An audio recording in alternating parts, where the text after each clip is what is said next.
Hi, it's KCCK's Culture Crawl. I'm Dennis Green, and my guest today is the guest for our final Jazz Under the Stars, Vandello, and Meg Adam is here. Hey, Meg, welcome. Thanks for having me. Oh, nice. Yeah, well, we're looking forward to this. Yes. Have been for some time. Yes. And we've got everything planned for a great end to our series. We've had 3 great concerts, only one of which we had to move indoors. So fingers crossed. Absolutely. That everything goes well. And right now, at least, at time of taping, things are looking pretty good. Looks beautiful. So Vandello's been on our list for some time to get to Jazz Under the Stars because we knew that y'all would be a perfect band This is a for really our cool, series. like full circle moment for me personally because I grew up in Marion, and so I don't know how many years has Jazz Under the Stars been? 1987. Yeah. We've been in Noelridge Park. Right. So I grew up going to Jazz Under the Stars. This is my first time playing it. So it's very cool. We're very honored. We've been at it now long enough that we have we have several who remember from preschool coming to play in the playground and now That's are a very playing cool the event. thing. You know, I think our community, maybe we're a little bit underrated for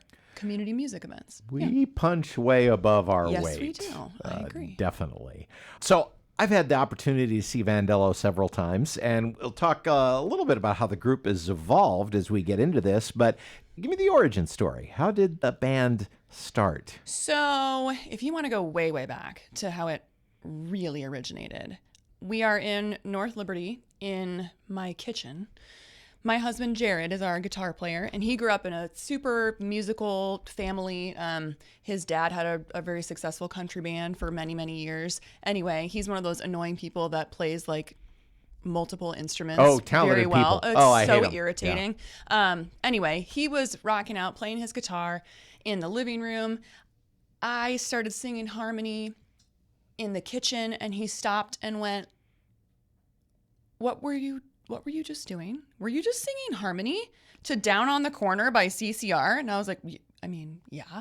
He didn't know He that didn't know I you could sing? No. So like I always loved to sing, but it wasn't like a thing that I did, when I was in high school or anything. I didn't really it just wasn't my thing. But I always loved to do it. So anyway, you should have seen the feral gleam in his eye. He shoved me in front of a microphone, and the rest is kind of history. I was absolutely terrified. But yeah, we've come a long way. We ended up getting together with our now dear friend, Derek Chatama, who plays bass. And we actually formed a country band, a top 40 country band initially. Yeah. And that sort of fizzled out. My heart's not in country. But we continued, just the 3 of us. Me and Jared, my husband, and Derek, our bass player. We would just get together. We had no intention of actually playing any shows. We would just get together and just jam. And they threw me on a cajon, which is like a Latin hand drum that you sit on. The drum you sit on. The little box that you bang on. And we would just rock out for hours and hours. And the thing that we really loved was that we weren't playing super mainstream stuff. We would all just get together and say, I heard this super cool song. Nobody's ever heard of it before, but let's play it. And honestly, that sort of is our MO. It's not that we don't love mainstream music, because we do, but the stuff that we really want to play, where our heart really is a little bit outside of the mainstream. And so the 3 of us, we started playing things like farmers markets and really sort of sinking into that sort of early jazz swing kind of thing. We kind of really started to gain some momentum when we were doing speakeasy events. Like Gatsby style events, because we were really sort of in that 20s, 30s feel. And about this time, you probably hooked up with our Saul Luberoff. And that is when Saul Luberoff saw us. He's like, why haven't I ever heard of you guys before? Can I play with you?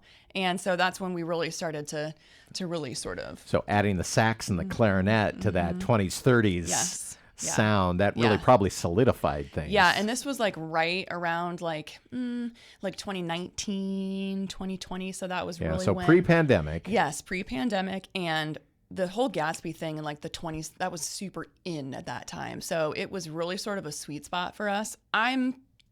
By day, I do a lot of event planning, and so I'm just such a sucker for any sort of themed event. So we were doing a ton of that kind of stuff. And then, COVID hit. We took a little So bit yeah, of a COVID pause. COVID pause. So it took about a 2-year break. Yeah, And I mean, we took a break. We were still getting together, but we started saying like, hey, maybe we want to try expanding a little bit. Maybe we want to try doing some other kind of things and not like locking so hard into the 20s speakeasy vibe. All of us are really drawn to sort of that throwback feel, like that retro sound, that vintage vibe. You always want to not draw direct comparisons, but certainly Postmodern Jukebox had to be a little bit of an inspiration piece for Very you much so. in the early days, particularly. Yeah, I think they're a really good example of taking that sort of like throwback vintage feel and doing something fresh with it. And that's our sweet spot. That's what we love to do. That's what we're drawn to. So as time has gone by, you know, we've stuck together, and I think, let's see, Vandello has been, in some iteration, we have been together for, over a decade now.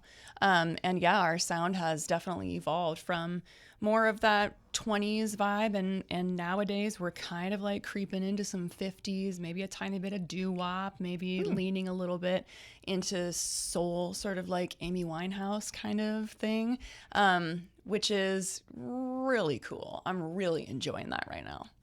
You said the band has evolved. You've also added a couple of people. Yes. So I It's started. grown a little bit. Yes. So I started out on that cajon. So I was our drummer, and I was not a drummer. I was a dancer, so I could keep a beat, man. But I never learned to play drums or anything. When we kind of started exploring some of this more, like slightly more modern vibe, we said, well, I wonder what would happen if we got an actual drummer with a drum set. Like, how could that help us expand? How could that free us to explore some more things? So we were kind of like toying with that idea a little bit. And then we were playing a show at Cedar Ridge Winery out in Swisher. And somebody came up to us after the show, and you can always tell a drummer because they come up to you and they stare right at the cajon. It's like, I don't exist. They're like, what is that? What is that cajon? And I'm like, you're a drummer, aren't you? And our now dear friend Rob, who is our drummer, said, well, yeah, I used to play drums a little bit. And we said, you're going to come over to our house and we're going to jam.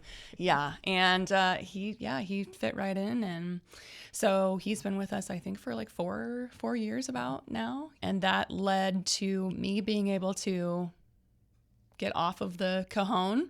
And now I get off your duff, as it were. Get off my duff and instead wiggle it around for you fine folks. So yeah, that's where we are now. You know, every once in a while we'll have like a guest player or something, you know, maybe throw some keys in there. But really at our core, it's the five of us. It's me and guitar and bass and drums and Saul. Yeah. You also manage demand for your band very well. You're a little picky with the gigs you take, and so when Vandello plays, it's kind of an event. You know, thank you for noticing. That's intentional. Yeah. I mean, first and foremost, like all of us, we're just busy people anyway, but we want it to be special when Vandello has a show. We want it to be something a little different. We want it to be something that you're excited about, that we want it to be a draw because you can't go out next weekend and see us playing somewhere else. You know, that's always been a little bit of our business plan. And also, like I said, I mean, I'm just a sucker for a cool event. So we are maybe a little bit more selective about where we play. You know, we love going out to hear live music at bars. Love it. That's probably not where you're going to find Vandello, though. You know, you're going to find us at more of the curated events that are specific to the music itself. Well, I'm honored and pleased that you include Jazz Under the Stars. Thank you, for sure. In that. So you've talked a little bit about the way that the sound of the band has evolved over the years. So what can we expect from a Vandello show today? Okay, so I have been thinking about this. And I've been working on this description, so tell me if this hits. Right now, I would say when you come to a Vandello show, it's like Amy Winehouse got together with James Bond and threw a house party. That's what you can expect. Okay. It's fun. It's danceable. It's got that throwback vintage vibe, but still the fresh, modern take on it. It's very danceable. It's high energy, saucy. It's pretty saucy. It's a fun show. It's a fun I've show. really enjoyed every time I've had a chance to Thank see you you. all, and so very excited to have you at Jazz Under the Stars. We're very It's happy to be there. our final concert, and I always say in week 4, just because school has started does not mean you can't grab a little more summer. That's because that's exactly what we're right. all about. I We're mean- all about keeping summer as long as we can. I would argue that maybe that's when you need it the most. Yeah, exactly. Right? Yes. First week back. We've got a great young artist ensemble opening up for you, Chase Beightler and Yeah, his we're trio. excited. Chase is a Prairie grad who is now majoring in music education at Coe, and he has all of a sudden kind of become one of our most in-demand young players. He plays in several different groups. Orchestra Iowa's hired him for a couple of different things. So it's going to be, he's also been attending each week, coming just hanging out. I'm So super excited. Chase is a great young man and a great player, and looking forward to having that. And also Vandello, it's 6:30 Thursday night in Noelridge Park, the final round of Jazz Under the Stars. Also, one other thing for our KCCK family, it's also our retirement party for George Dorman, who is retiring from KCCK. So there's going to be some cake and punch in that as well. So we hope to see you in Noelridge Park this Thursday night for the final round of Jazz Under the Stars. Meg, pleasure talking to you. Really looking forward to hearing the band. Thank you very much. And we're looking forward to a great night on Thursday. It's going to be a blast. You can hear the Culture Crawl live on the radio most weekdays at 10:30, on demand at kcck.org/culture, or subscribe using your favorite podcast player. Watch our videos on the KCCK Facebook and YouTube channels. Our producer is Lydia Kilgore.